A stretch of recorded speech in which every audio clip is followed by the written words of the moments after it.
Okay, so the last thing I want to review today, I know my intros or my introduction to these videos have been like shitty, and I don't know what to say. Like I'm not gonna be doing all that editing and stuff. But anyways, I just want to come on here, talk, say hi, whatever. That's it.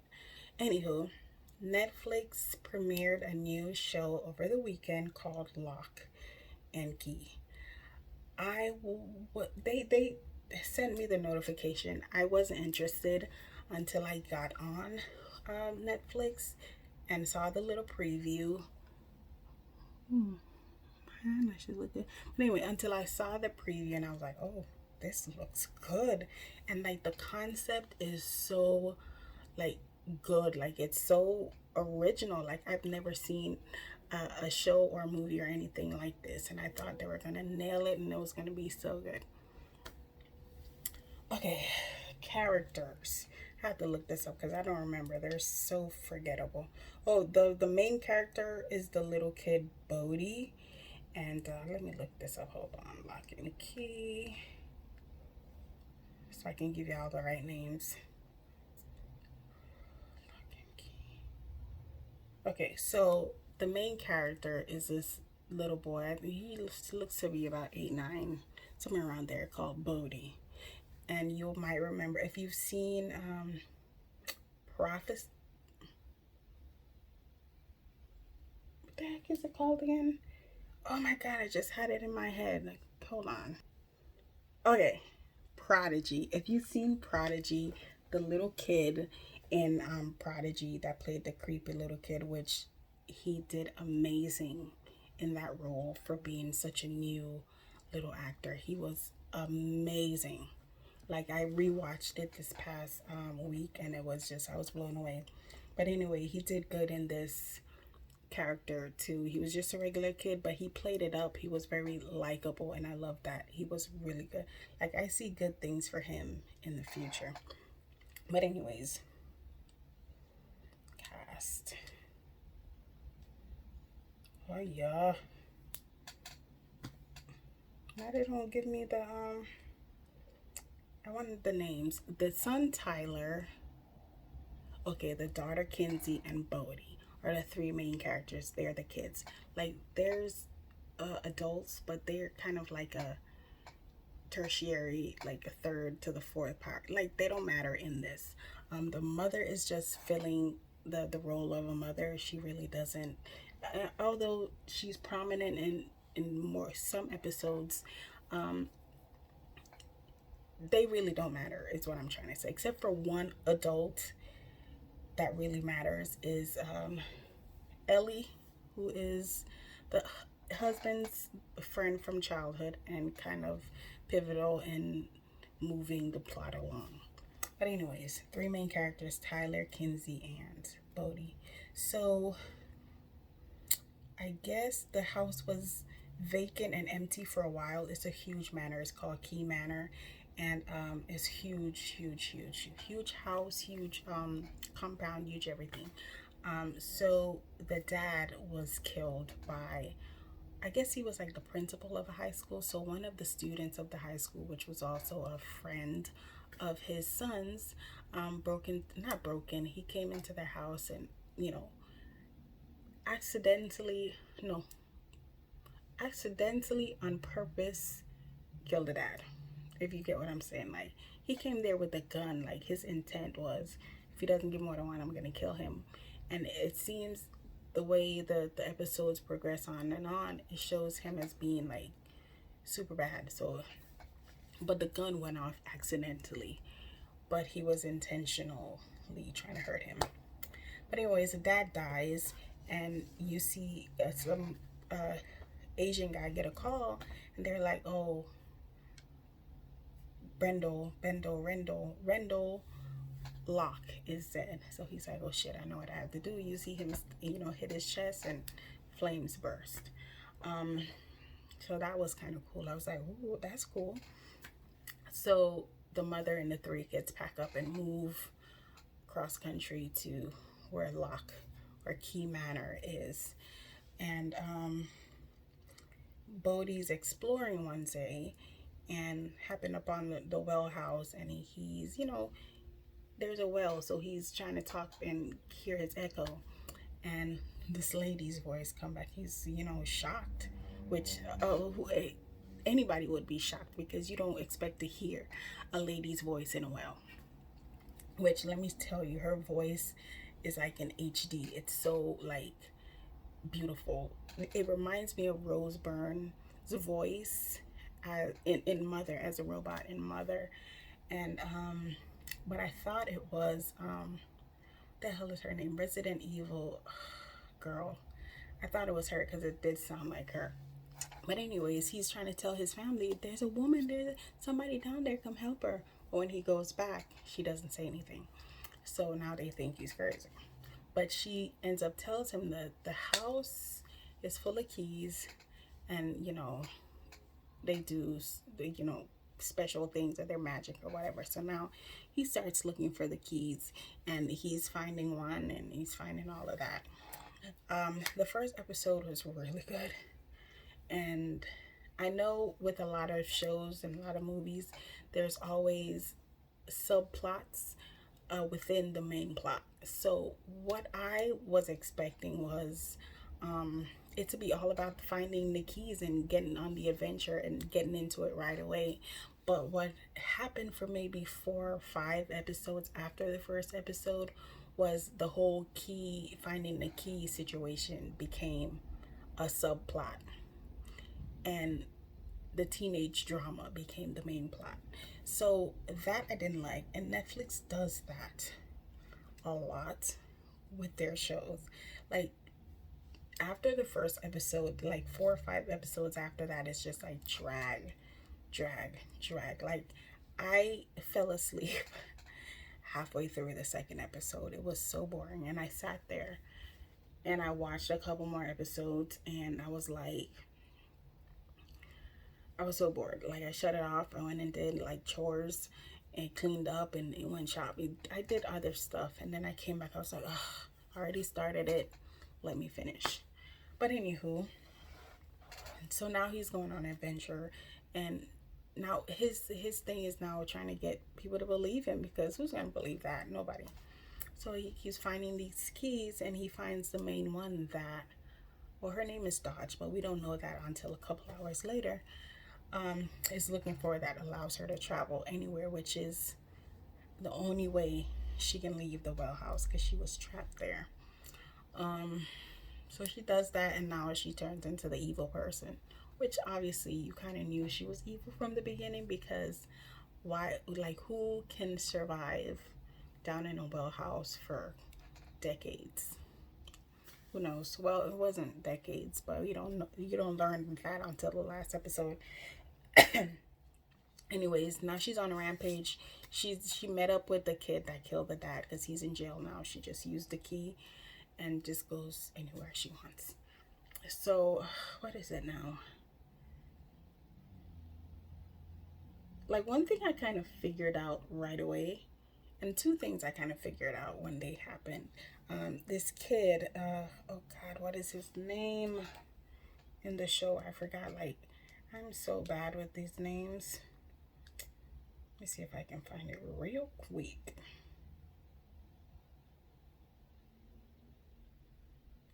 Not Javi. Not Rufus. Gabe. Like, the moment he walked into frame, it was just something off about him. Like, it was just something off. Like, you can tell there was something weird. And the last episode kind of explained that. But anywho. Okay, so now Ellie comes into the picture. Ellie was a classmate and a friend of the dead ex-husband. Not ex-husband, the dead husband. And she has a son, Rufus, and coincidentally, Rufus is like the groundskeeper to Key Manor. And here's the thing with Rufus's character that I didn't like. When they first showed him, you can tell he was, mentally deficient. And then certain episodes, like past episode 6, he seemed like super smart and more regular than he did at the beginning. And I was like, that was so inconsistent because I didn't expect him to be that certain way. I expected him to be what he was in the beginning, if that makes sense.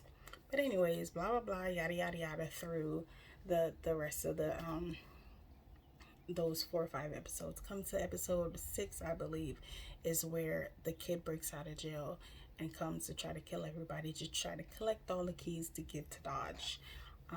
He dies, and then after that, yada yada some more. And you know, the final showdown came where they find out Dodge is some kind of demon, evil spirit type thing that attached itself to one of the classmates when they first got the secret black door open decades ago.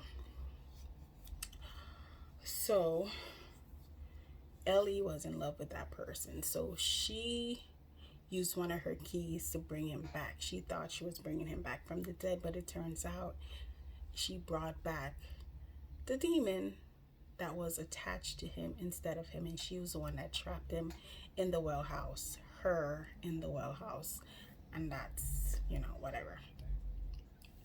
So Dodge needs this crown, and in the crown holds a key, and that will allow her to have control over the shadows and, you know, make people do whatever they want. And she's searching for the Omega key to open the black door and blah blah blah blah blah. She gets it. Well, she doesn't get it, the kids get it. And here's the thing, for some reason, we don't know who made the keys, but for some reason the Locks are the keepers of the keys, and she cannot physically take it from them. They have to hand it over to her. But anybody else, she can take it from them. She can take it from them easily. But anywho, that happens, and she finally gets the crown and the keys, and now she's like big shit. And here's one thing that it was kind of like a precursor to the ending, is the whole fight scenario between Dodge and the kids and everybody else was so anticlimactic. Like, it was so like lackluster. There was nothing. You would expect a grander fight scene, or a grander something. It should have been bigger is what you expected. But the fact that it wasn't kind of gave you ideas of what was going to happen in the end, or what's actually going on. So I applaud Netflix for that, because they did it in a way to where you're like, well, is that it? And then you realize, okay, that's why it was like that. So somehow the kid Bodhi was able to kill Dodge, or so they thought, and she just kind of slinked away. And then they ran downstairs and found her laying there. So they called up the friends and say, come with us, because their plan was to like go throw her back to where she came from, which was in the black door. And that's it. So they did that, and you know, these things start shooting out, which are, I guess, the spirits, and you know, which would attach to somebody. I mean, you can tell somebody got hit with it just by how, you know, the whole chaos of the whole situation. You can tell somebody got hit, but they played it like nobody did. So you're like, okay, good. They closed the door anyway, locked it, blah blah blah, and that was it. So in the tussle between Dodge and Ellie, Rufus got hurt. So now Bodhi comes to check on him and you know, call the ambulance because he was still knocked out, but Ellie was gone. And that's when I figured out what happened. So he tells her that, oh, you know, Dodge, there's a key that allows you to change your appearance. And he tells Bodhi, and Bodhi goes back and tells everybody. So he's like, are you sure who you threw in the black door was actually Dodge? And they're like, I mean, yeah, but obviously he wasn't. So they do a little bit of explanation and walk you through what actually happened. And it turns out that Dodge turned Ellie into Dodge, another Dodge. So when Bodhi thought he killed her, she kind of she dragged Ellie's Dodge body in and laid it there, and she just kind of slinked away. So now we know Ellie is gone, which she deserves it because she was stupid as shit for what. Not only did she bring back this demon person, she was this 40-something-year-old woman trying to bring back this 17-year-old boy and think that they were going to be together and be a family and all that. Like, what kind of crack? Like, I would understand if she did it when she was still young and around that age, but this bitch waited till she was in her 40s to bring back her high school boyfriend and, like, thought it was, like, regular. So I don't give a shit. She deserved what she got, and that's it. So now, going back to this kid Gabe, like I said, there was something off about him from the beginning because he was just like too into what was going on with the keys. If you remember a scene before when Kinsey was using the music box, and he came up and he was also fascinated and stuff. You could tell like there was something off, and it turns out Dodge turned herself into Gabe because also you remember he was a new student at the school around the same time Kinsey came. So now we know that Gabe is Dodge too. What else? And the kid that got, and one of the kids got hit with another demon bullet. So now there's two of them out there, and obviously that's setting up for season 2. Season 2, I think, would be, because they seem to own found maybe 6 or 7 keys, and there seems to be a lot more, at least like double of what they found. And so obviously it's a setup for season 2. And